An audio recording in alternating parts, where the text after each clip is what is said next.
여러분 안녕하십니까? 오늘은 또 어떤 설화일까요? 여러분께 들려드리겠습니다. 자, 경북 안동시 녹전면 소재지에서 남쪽으로 약 1km 정도 되는 곳에 호암마을이라고 있다고 합니다. 호암마을. 맑은 물이 흐르는 골짜기를 따라서 조금 가다 보면은 집채만한 바위가 여러 덩이가 있고 산간분지에 10여 채의 인가가 옹기종기 모여서 자리를 틀고 있는데, 옛날 가난한 농부 할아버지와 할머니가 외동 아들을 데리고 이 마을에 살고 있었다는 거죠. 비록 가난했지만 인심이 있고 착한 내외, 그리고 또 예의 범절이 지극하고 효성이 있는 아들, 아주 오순도순하게 행복하게 살고 있었습니다.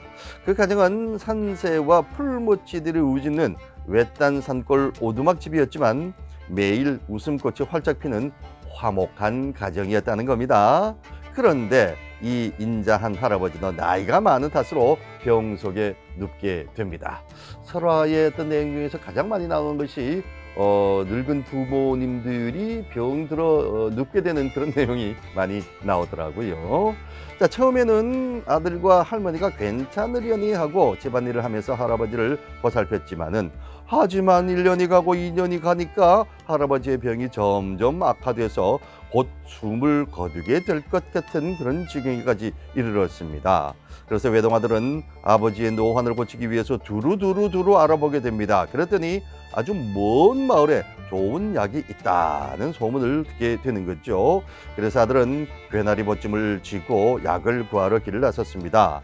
산골을 몇 개 지나고 고개를 여러 번 넘어서 떨어져 있는 낙엽을 밟으면서 쉴 새 없이 걸음을 재촉해서 약을 구했습니다. 그래서 다시 집으로 돌아오는데 그때는 이미 해가 저물어서 땅거미가 짙어오고 있었습니다. 어둠이 짙어져서 달빛이 겨우 길을 인도할 지경이었는데, 그 아들은 달빛에 어린 자기 그림자를 친구 삼아서 어느 산 고개를 넘던 중 갑자기 고갯마루에서 큰 호랑이 한 마리가 시커먼 아가리를 쩍 벌리고는 자기를 바라보고 있는 게 아니겠습니까? 얼마나 겁이 나겠습니까? 혼비백산한 아들은 그만 발이 얼어붙고 말았습니다. 그런데 이 호랑이가 이상하게도 자기를 단숨에 잡아먹으려고 달려들지 않는 것입니다.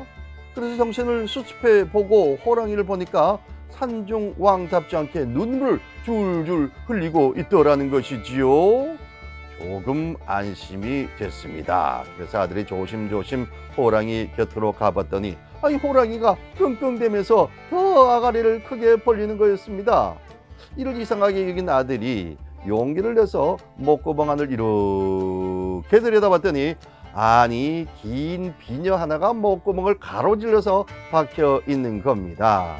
비로소 전후 사정을 안 아들이 목에 걸린 비녀를 빼줬던 겁니다. 그러니까 이 호랑이가 낮에 어떤 여자를 잡아먹다가 그냥 비녀가 목에 걸린 거겠지요.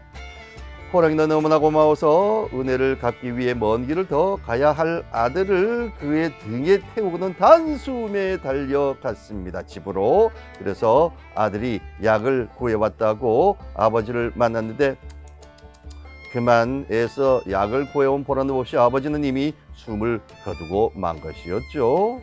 슬피 우는 아들을 두고 산으로 돌아갔던 호랑이가 장례를 치르는 날에 다시 나타나서 아들을 무조건 등에 태우고는 깊숙한 산속으로 내뱉다 달리는 겁니다.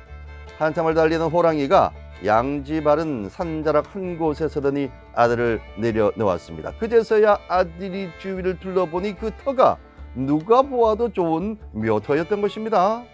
호랑이의 고마운 뜻을 짐작한 아들은 호랑이가 잡아준 그 묘터에 아버지의 시신을 모시게 됐습니다. 그 후에 효성이 가득한 아들은 발복해서 살림이 나아지게 됐고요. 자자손손 복을 받았다고 합니다. 자, 그래서 호랑이가 잡아준 묘터가 있어서 호랑이 범자를 따고 바위가 많은 산골이라 해서 범바우, 다시 말해서 호암이라고 불리게 됐다는 그런 전설이 있습니다. 또 예전에 들어봤던 그런 내용 같습니다. 목에 찔린 이물질을 꺼내줬더니 호랑이가 은혜를 갚는다는. 그래서 이 같은 경우에는 짐승도 은혜는 갚을 줄 안다, 뭐 이런 교훈이 있다라고 얘기를 할 수가 있겠죠.